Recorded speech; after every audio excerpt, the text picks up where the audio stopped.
اب وہ آیت آ رہی ہے جو عورتوں کے گلے سے بڑی مشکل سے نیچے اترتی ہے، لیکن اگر اس کا پازیٹو پہلو دیکھا جائے تو یہ عورتوں کی عزت افزائی ہے اس آیت کے اندر۔ وہ سورۃ النساء کی آیت نمبر ہے 34، الرجال قوامون علی النساء، مردوں کو ہم نے حاکم بنایا ہے عورتوں کے اوپر۔ حاکم کا یہ مطلب نہیں ہے کہ وہ غلام ہے، یعنی مرد اور عورت مل کر ایک خاندانی ادارے کو وجود دیتے ہیں اور اس ادارے کا سربراہ مرد ہے۔ سر کسی بھی ادارے کا ایک ہی سربراہ ہو سکتا ہے، دو تو ہو ہی نہیں سکتے۔ وہ تو اللہ تعالیٰ نے سورہ بنی اسرائیل میں فرمایا کہ اگر اللہ کے، سورہ انبیاء میں، اگر اللہ کے ساتھ کوئی اور الہ ہوتا تو زمین و آسمان میں فساد برپا ہو جاتا۔ ایک وقت میں ایک ہی جو ہے نا وہ مینیجر ہو سکتا ہے، ہاں ڈپٹی مینیجر آپ جتنے مرضی رکھ لیں، جو جی ایم ہے یا مینیجر ہے وہ ایک ہی ہوگا جو پورا اس کو دیکھ کے چل رہا ہوگا۔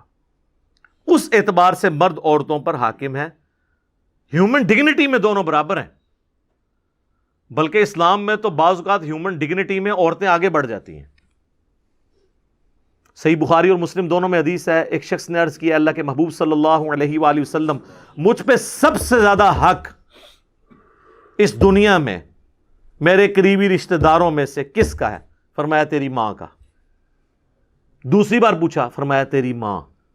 تیسری بار پوچھا، فرمایا تیری ماں۔ چوتھی بار فرمایا تیرا باپ۔ یعنی 4 حق میں سے پہلے 3 حق ماں کو، تو یہاں پہ تو عورت آگے نکل گئی۔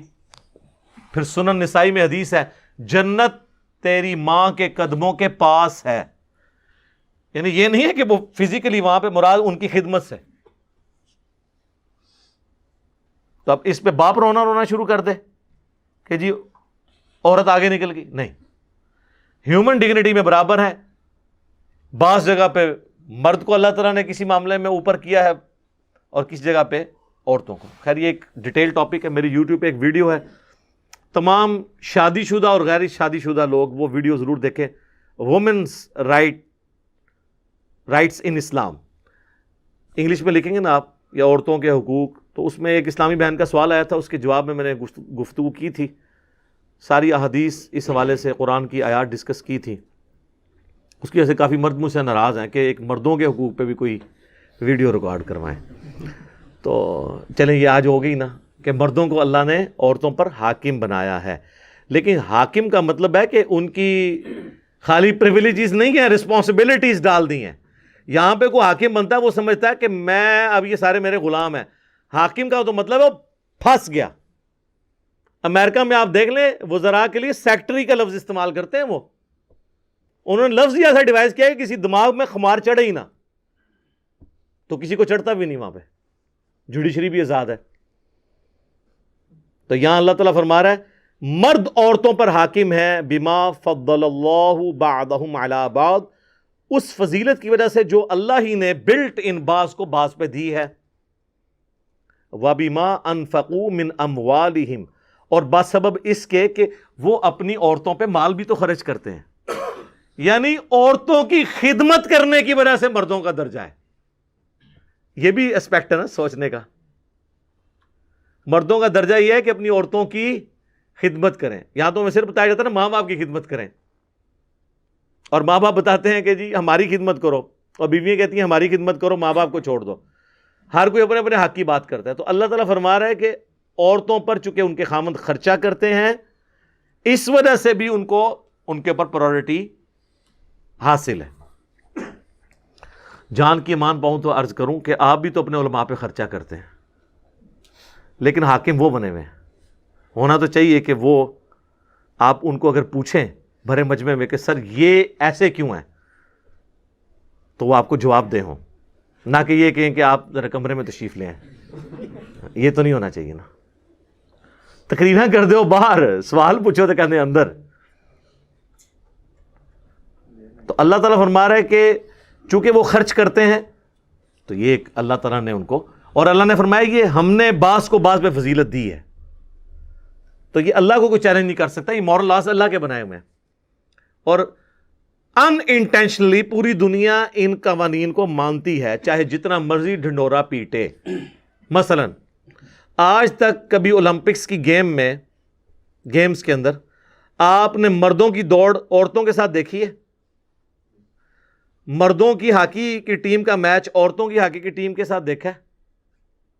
عورتوں کا عورتوں کے ساتھ ہوتا ہے نا. کیوں؟ سر یہ سب مانتے ہیں کہ وہ ون سائیڈڈ ہو جائے گا, عورت کمزور ہے مرد کے مقابلے پہ. تو یہ تو سب مانے میں ہے. اور جب اسلام یہ بات کرتا ہے, کہتے ہیں اسلام عورت کے حقوق چھینتا ہے, وہ لوگ یہ اسلام کے اوپر تان کر رہے ہیں جنہوں نے عورت کو کموڈٹی بنایا ہوا ہے. بلیڈ کے اشتہار میں بھی عورت دکھاتے ہیں. عورت کو انہوں نے ایک کموڈٹی کے طور پر, نمائشی طور پر, کوئی عزت نہیں ہے. دیکھ لیں اولڈ ایج ہومز بنے ہوئے ہیں یورپ میں اور امریکہ کے اندر. یہاں تو جو عورتیں بوڑھی ہوتی ہیں تو خاندان میں ان کی رسپیکٹ بڑھ جاتی ہے. اس طرح کی عزت کہاں ملے گی؟ تو اسلام نے تو عورت کو عزت دی ہے. عورت کی یہ عزت ہے کہ آپ اسے جو ہے وہ بے پردہ کر کے تو پبلک کے سامنے پیش کرنا شروع کر دیں. یہ تو اس کو ایک کموڈٹی بنانے والی بات ہے. اور ہمارے لوگ بھی متاثر ہو جاتے ہیں ون سائیڈڈ بات سن کے. میں کہتا ہوں جی سب کانٹیننٹ کی جو عورتیں ہیں نا جی, یہ تو ملکہ برطانیہ وہ لائف نہیں انجوائے کر رہی جو یہ کر رہی ہیں. اس طرح کے مخلص مرد تو ملتے ہی نہیں کسی کو. اس لیے آپ دیکھتے ہیں نا آئے دن فیس بک پہ باہر سے عورتیں یہاں شادی کرنے کے لیے آئی ہوئی ہیں, اور یہاں پہ بھی پھر بعض لوگ اس کو مس یوز بھی کر لیتے ہیں. ادھر تو مخلص عورتیں بھی مل جاتی ہیں اکثریت, اور مرد بھی. اور یہ ساری ہمارے ریلیجن کی برکت ہے. یہاں پہ عزت ہے, ٹھیک ہے, رسپیکٹ ہے, خاندانی سسٹم ٹوٹا نہیں ہے. تو یہ اللہ طرف ہمارا, یہ ہم نے فضیلت دی ہے. اور میں نے بتایا یہ مانی تو سب نے ہوئی ہے. ٹھیک ہے, وہ کہتے ہیں جی فلاں عورت آپ دیکھیں وہ اتنے مردوں کو پیچھے چھوڑ گئی. سر ایک آدھ سے نہیں ہوتا یہ طریقہ. گورے پھر اپنے آپ سے خود سیکھیں. جب انالیسس کیا جاتا ہے نا تو پھر آپ نے ڈیٹا اکٹھا کرنا ہوتا ہے, اور ڈیٹا اکٹھا کرنے کے بعد آپ نے ایک رزلٹ پہ پہنچنا ہوتا ہے کہ میجورٹی کیس میں کیا ہوتا ہے. وہ کہتے ہیں جی وہ ہمارے محلے میں ایک بابا ہے جو جوانی سے سگریٹ پی رہے تھے, وہ 80 دا ہویا ہے جی, انہوں کوئی بیماری نہیں.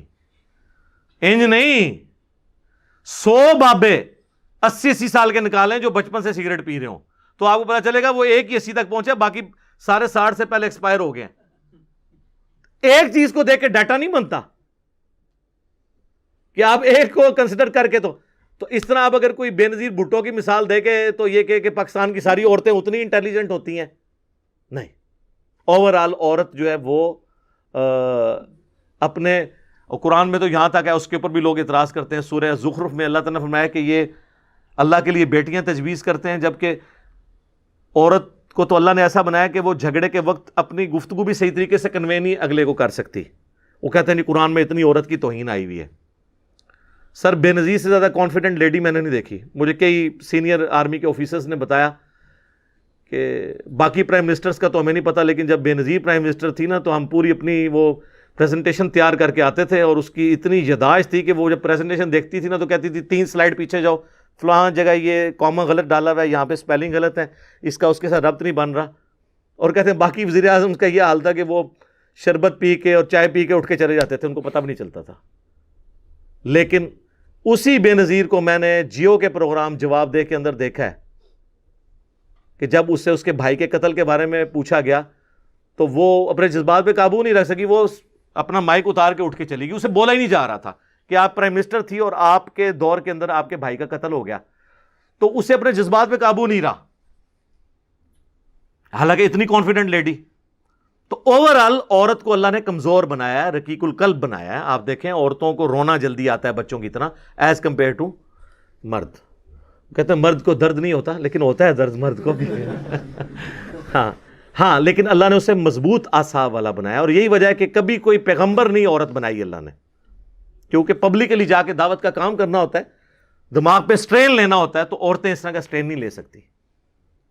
مرد کو اللہ تعالیٰ نے اس حوالے سے مضبوط بنایا. باقی عورتوں کی جو ذمہ داری ہے وہ ساتھ اللہ نے فرما دی, فَالصَّالِحَاتُ قَانِتَاتٌ حَافِظَاتٌ لِلْغَيْبِ بِمَا حَفِظَ اللَّهُ. تو نیک عورتیں وہ ہوتی ہیں جو اطاعت گزار ہوں, حفاظت کرنے والیاں ہوں مردوں کی غیر حاضری میں, یعنی اپنی عزت کی حفاظت کرنے والی اللہ کی حفاظت کے ساتھ. وَاللَّاتِي تَخَافُونَ نُشُوزَهُنَّ. اور اگر تمہیں کسی عورت سے نافرمانی کا اندیشہ ہو فَعِظُوهُنَّ وَاهْجُرُوهُنَّ، تو پہلے انہیں نرمی سے سمجھاؤ، پھر انہیں الگ کر دو، فی المضاجع، اپنے بستروں سے، وَضْرِبُوهُنَّ، اور پھر بھی باز نہ آئے تو ان کو مار بھی سکتے ہو، لیکن مارنا یہ نہیں کہ وحشیوں کی طرح مارنا ہے، جس طرح ایک چھوٹے بچے کو تھوڑی تنبیہ کے لیے مارنا ہے، اس پہ چہرے پہ نہیں مارنا، جسم پہ نشان نہیں پڑنا چاہیے۔ فَإِنْ أَطَعْنَكُمْ، پھر اگر وہ اطاعت کر لیں، فَلَا تَبْغُوا عَلَيْهِنَّ سَبِيلًا، تو پھر کوئی بہانہ نہ تلاش کرو کہ تم ان کے ساتھ زیادتی کرو۔ ان اللہ کان علیٰ کبیرا، بے شک اللہ بھی تو بہت بلند ہے اور بہت بڑا ہے، یعنی اللہ کی اتنی بڑی کبریائی ہے، وہ بھی تو تمہاری نافرمانیوں سے درگزر کرتا ہے، تم بھی اپنی بیویوں کے معاملے میں درگزر کی روش اختیار کرو۔ اس کانٹیکسٹ میں بخاری و مسلم دونوں میں حدیث ہے، نبی علیہ السلام نے فرمایا کہ عورت کو اللہ تعالیٰ نے آدم کی ٹیڑھی پسلی سے پیدا کیا ہے، اسے سیدھا کرنے کی کوشش نہ کرو ورنہ توڑ بیٹھو گے، اور اسے توڑنا، اسے طلاق دینا ہے، تم اس سے نفع حاصل کرو، ٹالریٹ کرو۔ صحیح مسلم میں حدیث ہے، کوئی بھی اپنی بیوی سے مومنہ سے بغض نہ رکھے۔ مسلم شریف میں ایک اور حدیث ہے کہ دنیا برتنے کی جگہ ہے اور سب سے بہترین دنیا کا سرمایہ نیک بیوی ہے، ٹھیک ہے۔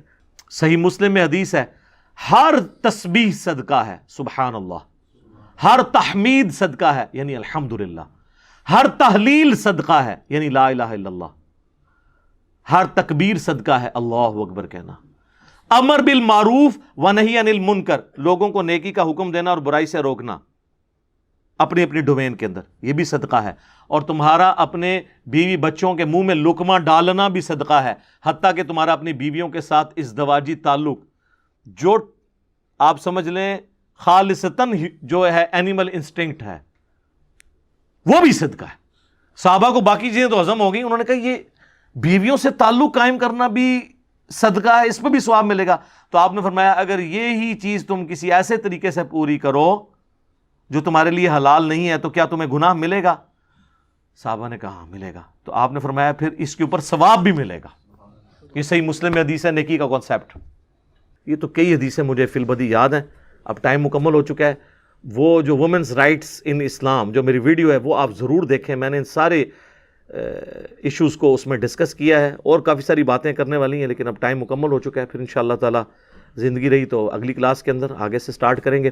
اللہ تعالیٰ سے دعا ہے جو حق بات میں نے کہی اللہ تعالیٰ ہمارے دلوں میں راسخ فرمائے، اگر جذبات میں میرے منہ سے کوئی غلط بات نکل گئی تو اللہ تعالیٰ ہمارے دلوں سے ہی اسے محو کر دے، دھو دے، ہمیں معاف بھی فرما دے، ہمیں کتاب و سنت کی تعلیمات پر عمل کر کے دوسرے بھائیوں تک پہنچانے کی توفیق عطا فرمائے۔ سبحانک اللہم وبحمدک، اشہد ان لا الہ الا انت، استغفرک واتوب الیک، وما علینا الا البلاغ المبین۔ جزاکم اللہ خیرا۔